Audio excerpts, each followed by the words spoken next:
We're here at Road 10 Navotas. So Petron Road 10 Navotas. So magiging biyahe natin is Bicol. Reset na muna natin itong trip B kasi nagpa full tank tayo.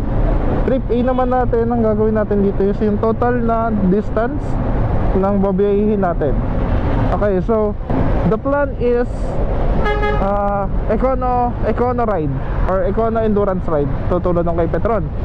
So long ride to na patipiran ng gas. So testingin natin yung gas consumption nitong Suzuki Gixxer version 3.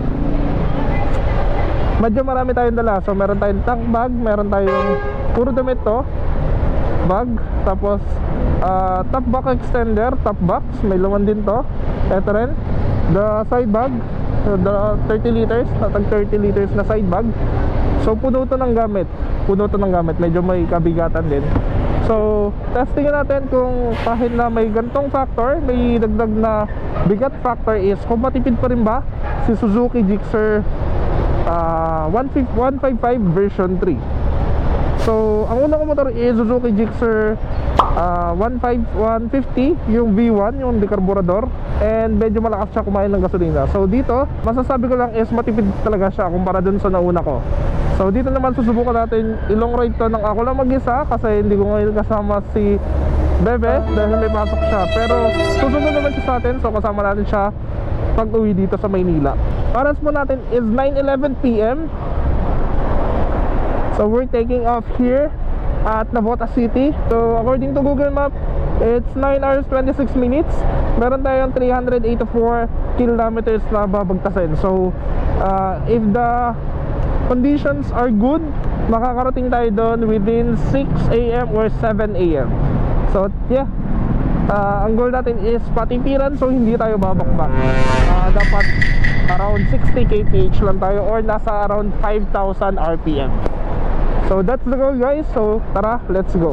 So almost abutin din pala tayo ng 400 kilometers. Sana maging favorable yung condition natin. So ito port area to, kaya mapuno ng truck. Actually maluwag pa to eh. Konti pa yung truck na yan, talaga yan. Kasi nga mahal ng diesel ngayon. So ayun na muna ngayon, kita-kits na lang tayo maya kapag nakalabas na ako dito sa Metro Manila. Babagtasin ko lang naman to mula dito sa Navotas. Ito Maynila na to. Tapos papunta tayo ng service road sa may Taguig at Muntinlupa. So kita-kita it's na lang sa San Pedro, Laguna or kahit saan. First time ko tong babiyahe na may side bag. So medyo nag-aalangan ako sumingit-singit. Plus medyo may kabigatan siya. So factor siya sa pagsingit-singit. Dahil medyo mabigat, medyo may tiglas yung motor. So ito, nandito na ako ngayon sa San Pedro, Laguna. Currently nakaka 37 kilometers pa lang ako. So 500 plus to go. So far wala naman ganun traffic. Medyo mild lang pero manageable. Medyo nakakapag-adapt na ako dito sa motor, sa side bag tsaka sa bigat. So kita-kits na lang sa may Kalamba. Gaya mo na, bye. So ito SM Kalamba yan, SM City Kalamba. So yung mga naglalago na loop ng bike, ito rin yung ruta. Tapos pakanan dito. Mura ng gas dito. Sana sa Bicol din. Panatag ako na yung full tank ko na to, aabot to ng Bicol. Sa Bicol pa ako magpapagas ulit pauwi. From sa amin hanggang Bicol is around 400 kilometers. 500 kilometers ang range ko dito kada full tank. So kampante ako na doon na ako magpapagas. Sana mura. So yung mga sinasabi ko dito, ang daming likuan. Ayun o, Hot Spring Resort, 88 Hot Spring Resort. Kaya maraming dito na lang timbulan doon. So welcome to Bay Laguna, the garden capital. So ayun, madaming titinda ng halaman. And maintain tayo na 6,000 kasi yung ano eh, peak power niya. Okay, San Arco Victoria, Laguna.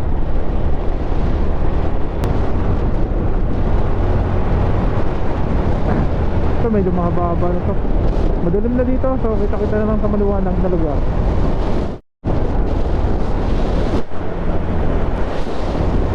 Stay strong naman yung mga bag ko.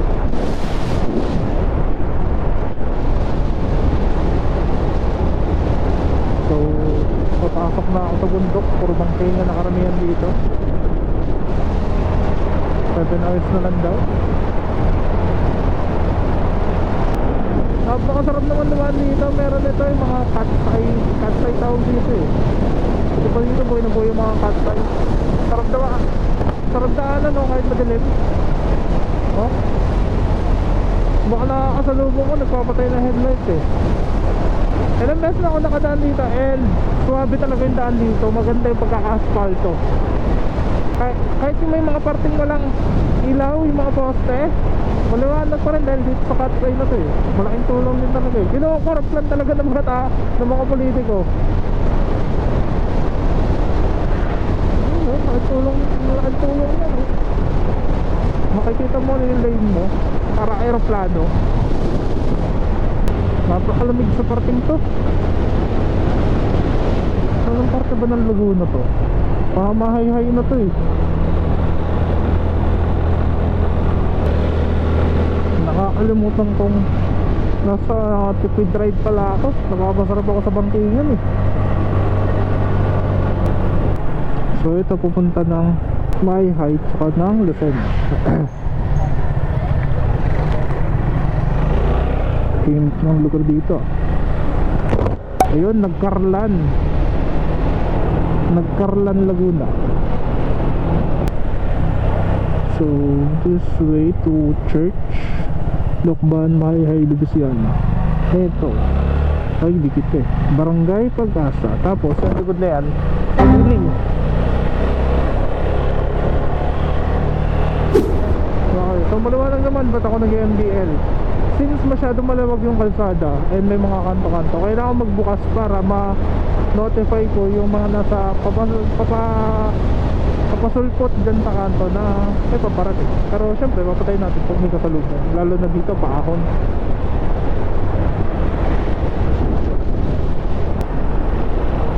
Ito Mahay na to, Mahay Laguna.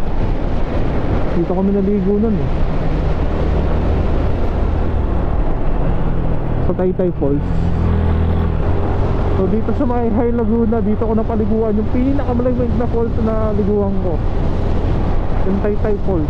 Meron pa isa yung ano ba yun, Kilangin Falls. I heart Majayjay Mahay Falls. Parang wrong move pala na dito ako dumaan. Ang tatalon ng likuan, tapos makita pa yung daan. Although nadaanan ko na to, pero iba pa rin kapag may liwanag. Maganda ditong MDL yung ano eh, pag light para kalat, hindi yung tulad nito na projector type. Ayan, nakalabas na tayo dito sa may Tayabas. So nilipat ko yung phone ko dito kasi nahihirapan ako lumingon dito sa ano ko, sa tank bag ko. So lagyan natin yan dyan.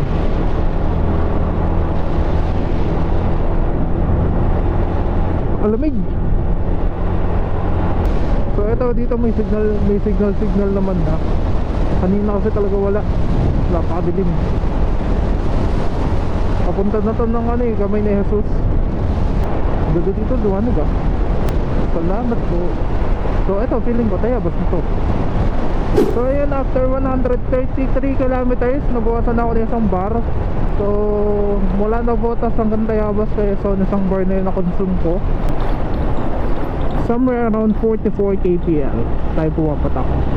So given na dumaan tayo sa mga bundok-bundok ha, trumaratrat tayo. Pagbalik natin ng Patag, and medyo mararamdaman natin na medyo titipid-tipid na ulit yan. Kasi mas nagko-consume ng gasolina ang ahon kumpara sa patag. Hindi ko na alam anong part ng Tayabas to, pero nakakabigla yung daan. Bypass road to eh, so hindi pa tatapos. So ayun, may Center Island na butas. Mas napakadilim. Buti na lang malakas ang NDL natin. Makikita yung mga ayun eh, Center Island sira. So nagdadaan-daan sila, sira yung kalsada. Sira nga.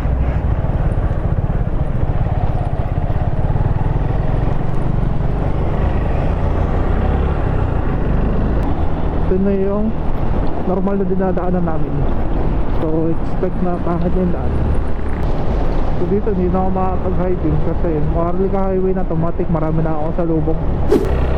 Okay, nandito na tayo ngayon sa may Timonan. Actually hindi pa ito Timonan, pero papunta na ito ng Bituang Manok. Pagbilaw pa rin ata to, kasi ang Timonan is yun nandun sa taas. Ito yung boundary nila eh. So approaching tayo ng Bituang Manok ng Quezon, or mas kilala bilang Timonan Zigzag Road.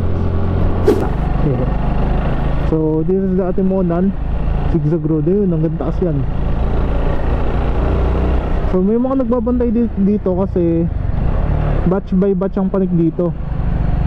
Kasi yung ibang sasakyan kumakanto.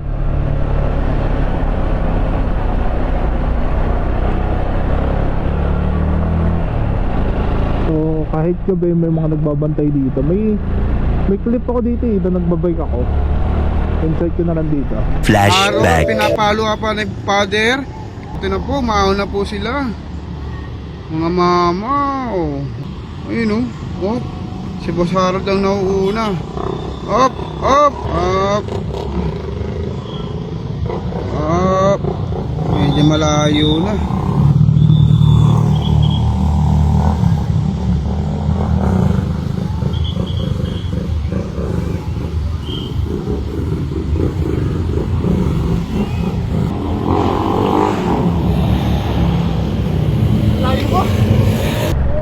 Ganito pala ito daanan ng gantong oras sa alauna. Buti na lang may mga kasabay tayong sasakyan. Hindi na ako yun to dito kasi hindi naman ako makapag-picture.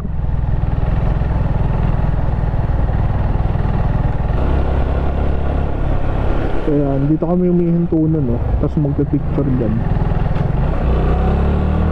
Gusto ko naman pa-overtake, but I'll do it anyways. Uy! So hindi pa rin pala talaga siya naayos. Mas maganda kasi talaga dito semento, kasi lagi umulan dito sa Pilipinas eh. Pag asfalto masisira yan. Sira yan lagi sa tag-ulan. So umalis ako doon ng alas 9, kaya bumabiyahe tayo ngayon ng 4 hours. 4 hours na yun, ang tulin. So nakaka 164 kilometers na tayo. There's only 223 kilometers to go. Wala pa tayo sa kalahati. So that's dati mo ng Zigzag Park. Ayan yung pinasukan ng kotse. Bukas pa ba yun ngayon? Siguro, may kainan dyan eh. Okay, nandito sa kabilang part. Hindi ko pala makikita ang sirena ng Timonan. So ito na yung other kabilang part. So may mga nagbabantay pa rin. Ayan. May mga nakakatawa pa dito, mga matatanda yung naggagabay. Ultimo 2 oras na ng gabi. Ayun, alauna 20 na madaling araw. Kusing pa din sila.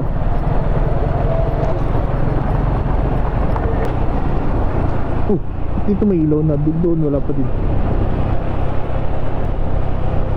So ano bro? So So dito, chill lang muna tayo. Malapit naman ang makababa eh.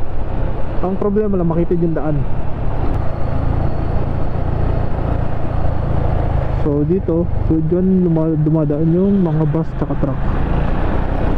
Kasi may hirapan sila dumaan dyan sa Timonan at hindi na pinapadaanan ng malalaking sasakyan niya ang Timonan Zigzag Road gawa ka ng delikado.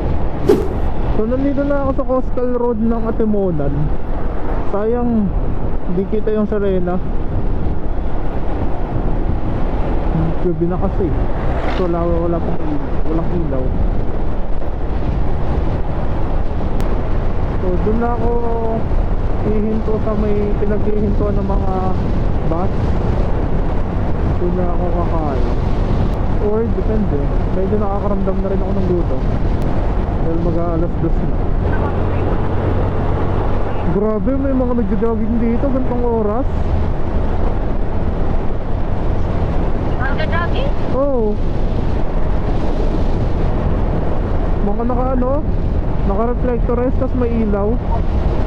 Tumatakbo. Baka. Grabe, napakadilim ng parte na to. Tapos may nagtatakbo. Grabe dito. Hindi ko alam kung gumaka pa to, pero nagpaparamdam na yung mga lubak-lubak eh, no? Eh, masarap sundan dito, yung mga bus. Araw-araw ba naman sila dumadaan dyan eh. Bisado na nila yung mga lubak. Pero kanina talaga, grabe yung mga lubak. Sakit sa katawan. Wala pa ako dito sa Tagkawayan, tsaka Ragay ah. Lamig. Grabe yung lamig. Wrong move na hindi ako nagdala ng jacket o windbreaker man lang. Ito na pala yung sikat na flyover na hindi natapos oh.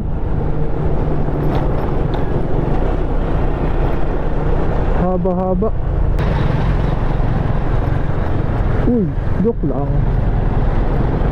Dito ako. This reminds me of ano ba yun? MRT7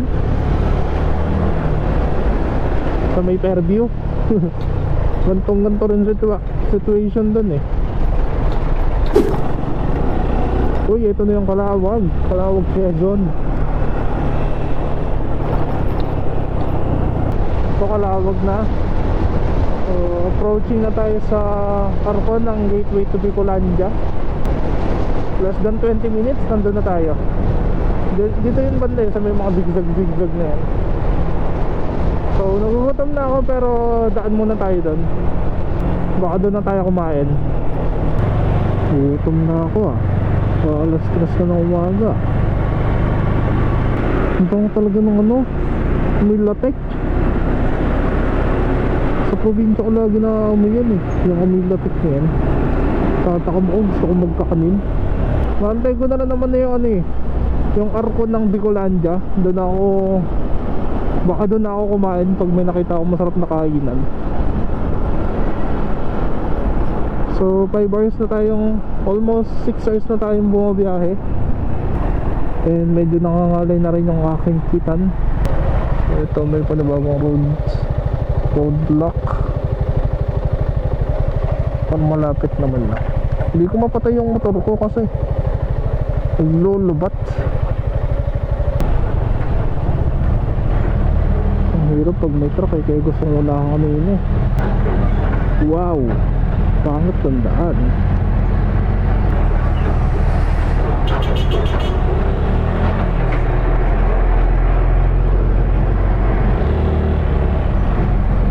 Wala pa din. Pagkalayo naman ng Bicolandia Arc na yan. And here we go, Bicolandia Arc.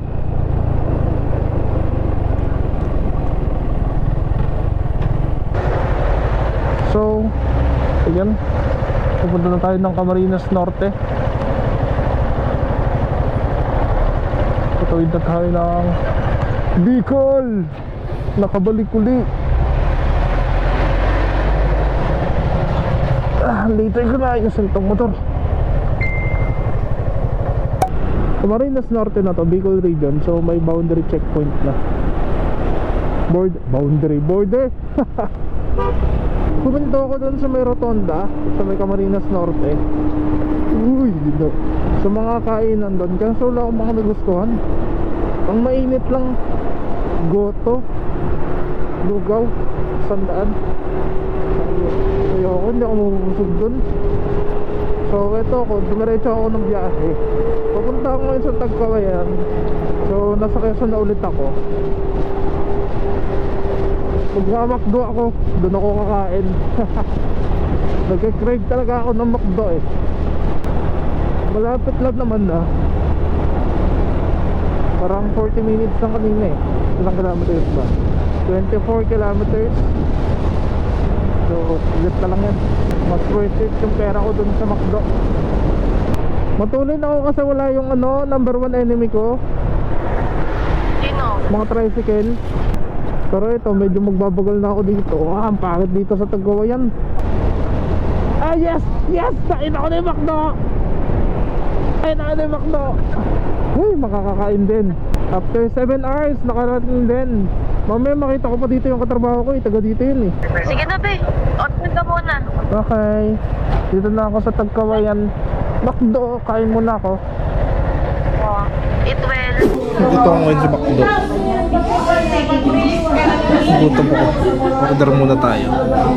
Kakakain ko lang, inubutan na ako ng araw. Nagpaumaga na ako doon sa McDo na kinainan ko. Kasi papunta na ako ng dadaanan ko na yung Ragay. So, akala ko ako yung nauna. Apparently dumaan na pala sila mama habang kumakain ako. So medyo malayo na sila. Del Gallego. So amsor na.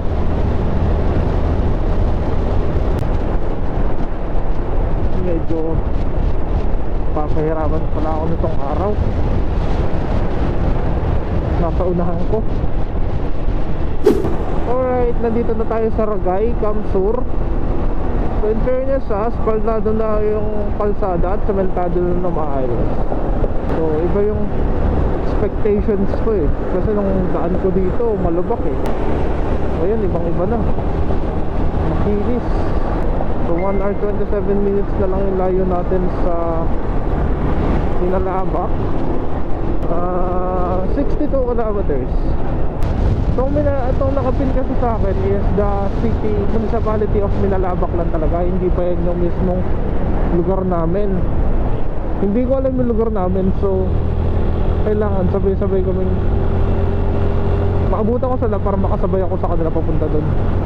So pasensya na hindi na ako nakapag throttle control. So medyo buwabakbak na ako kasi tinatamaan na ako ng antok. Gawa na hindi ako nakapagkape kanina doon sa McDo. Nag-research pa ako. So puro switch, may switch yun. So antok talaga ako. So kailangan kong bakbakin to para mas maaga makarating doon. Kasi kung magtatagal pa ako lalo sa kalsada at naabutan ako ng pag-angat lalo ng araw, baka lalo ngayon yung magpaantok sa akin. Alright, so update lang, nandito na kami sa lugar namin. So nakita ko na sa mama kanina. Hindi ko lang sigurado kung tama itong dinadaan ako. Wow! Napakaganda.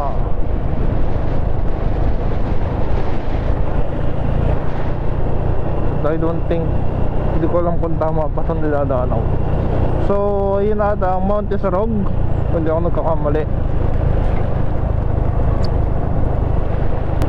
Puro taniman ng puno. Ay, taniman ng puno. Puro nyog. Palamin.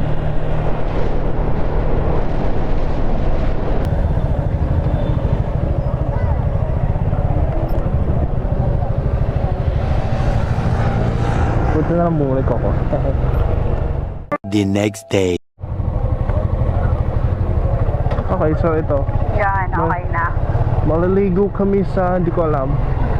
Ano kami sila ka? Ano sila, mama? Sa loob. Ay. Loob nandun.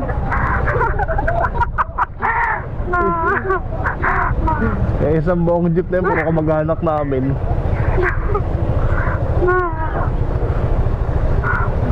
Ulit na lang ba? Sagada vibes ah. Sagada ba in Bicol? Ay, lakas ni Lolo. Huli natin si Lolo. Alam ni Lolo yan. Lakas ni Lolo.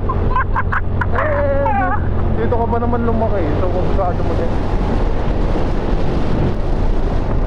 Ang huli ni Lolo magpatakbo? Malakay. Lukas eh.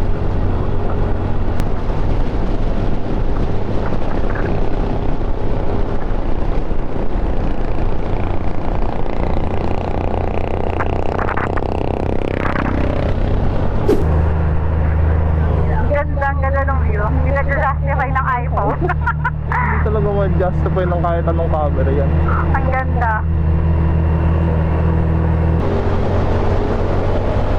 Ganda. Presko yung lugar dito. Ganda, Lord. Thank you, Lord. Bakit? Dahan-dahan, bakit?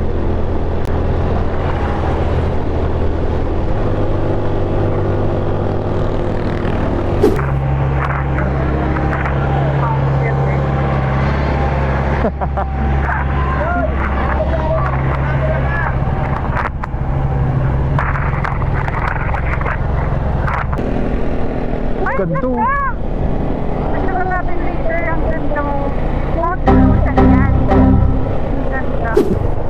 Barangay Hamoraon. Oh.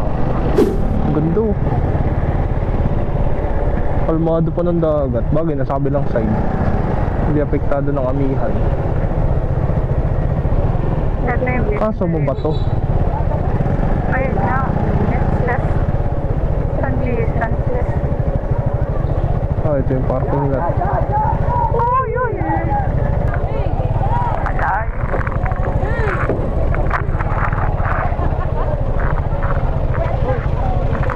Ano? Alright, so current update, nandito kami ngayon sa Barangay Himoraon.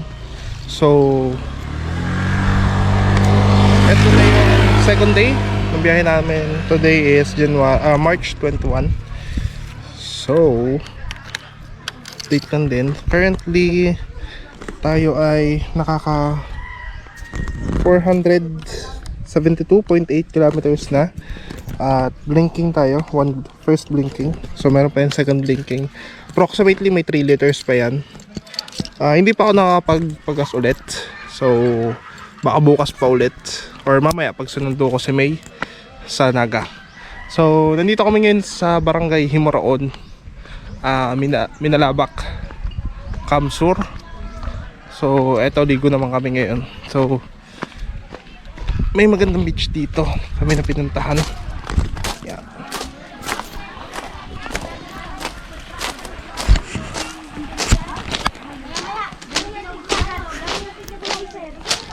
So puro pebbles dito, white pebbles. And ayan ang kaganda ang dagat dito.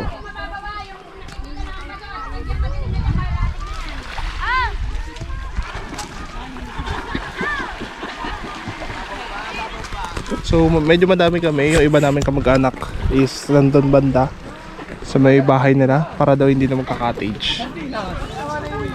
So kami, nandito kami sa may kilid, ligo-ligo. Mamaya na si May, susunduin ko mamayang gabi. Ligo muna, bye. Hello guys, good afternoon. Can you hear me po?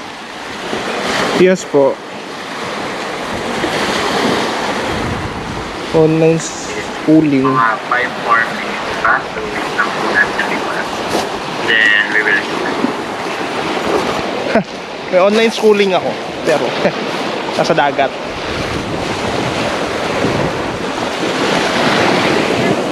Ang ganda dito. So yung mga kasama natin, nauna na. Sunod na lang kami kasi may klase pa ako. So, listen, makikinig muna ako dito sa tabing dagat.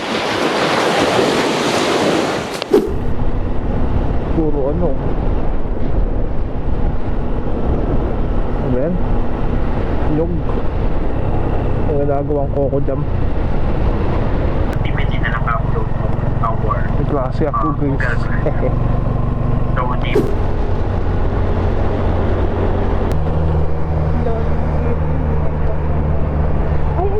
Ayan, isarog. Dapat nasa likod yan ang mayon. Maliit na mayon. Baka yun yung mayon, oh, pinaka nasa likod yung may ulap. May salakot. Oo. Ang ganda. Ang ganda dito. Very Siargao vibes. Baka umulan na.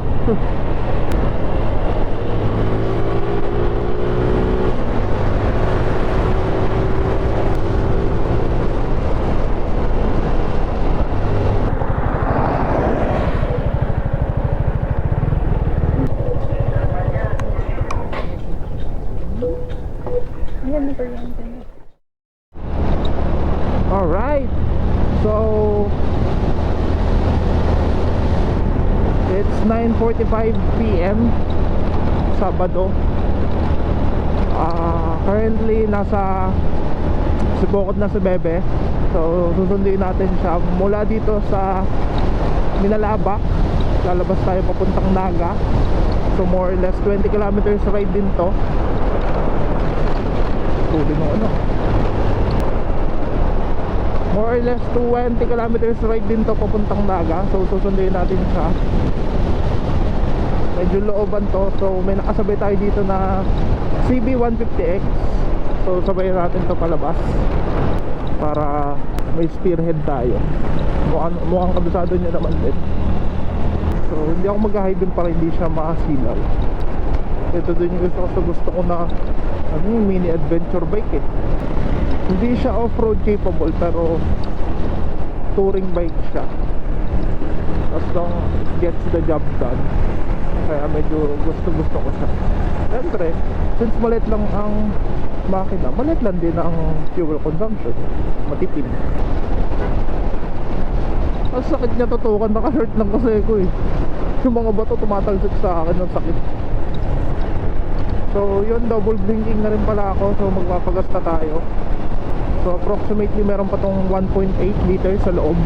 Pero nakaka 520 kilometers na tayo. So kahit nasabihin mong naka 11 liters tayo, mukha namang matipid na siya. So nasabayan ko lang siya palabas ng National Highway. Palabas na ng San Fernando eh.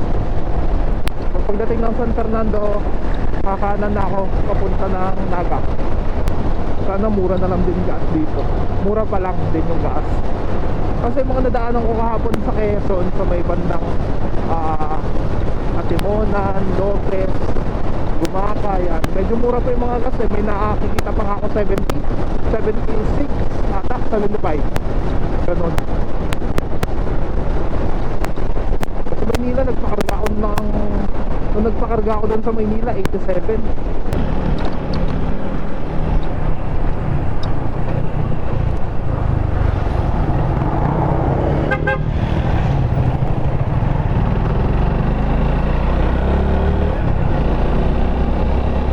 Ayun, nag-iwalay na kami ni sir. Yun, papunta ng Maynila, yung side na yun. Ito, papunta ng Naga. So ito na yung mismong highway. Ganda ng takbo na kami na sir, sarap. So dito, chill ride na lang tayo kasi wala na akong gas. So along the way, hanap na lang din ako ng mga pag-aasa ng mga mura, which is ang tansya ko is doon pa ako makakahanap sa mismong Naga proper. Alright, full tank tayo regular dito sa Petron Naga. Per liter niya is 83.50. Tignan natin na nagkukonsumo nitong Suzuki Gixxer 155 na version 3. 950. Aray ko! 11.38. Naka 950 rin ako. Compute lang natin yung total na konsumo niya. So 539.1 divide natin sa 11.38 na kinarga natin. Oh, so nakakakuha tayo ng 47.3 kilometers per liter. So tipid na siya considering na 155cc siya. Tapos tumatakbo ko ng rat-rat. Although sinabi ko sa sarili ko na tipid ride ako, pero hindi ko nang panindigan kasi almost 400 kilometers siya na biyahe, tapos tinatamaan na ako ng antok, lalo na ng bandang Tagkawayan. So ang ginawa ko is nung nagkaroon na ng araw, tapos antok na ako, ginawa ko, niretrat ko na papunta dito sa may Minalabak para kung tamaan man ako ng antok doon sa lugar na yon. Wait lang, reset muna natin kasi nagpa full tank na tayo. So trip B natin, reset natin, pero yung trip A ganun pa rin siya, 39.1. so para makonsumo natin or matansya natin yung mileage ng buong biyahe na to. So mag-iikot-ikot pa kami bukas.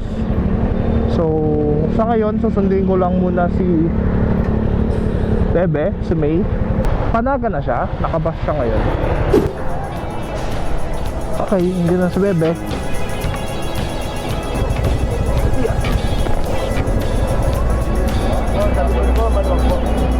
Be.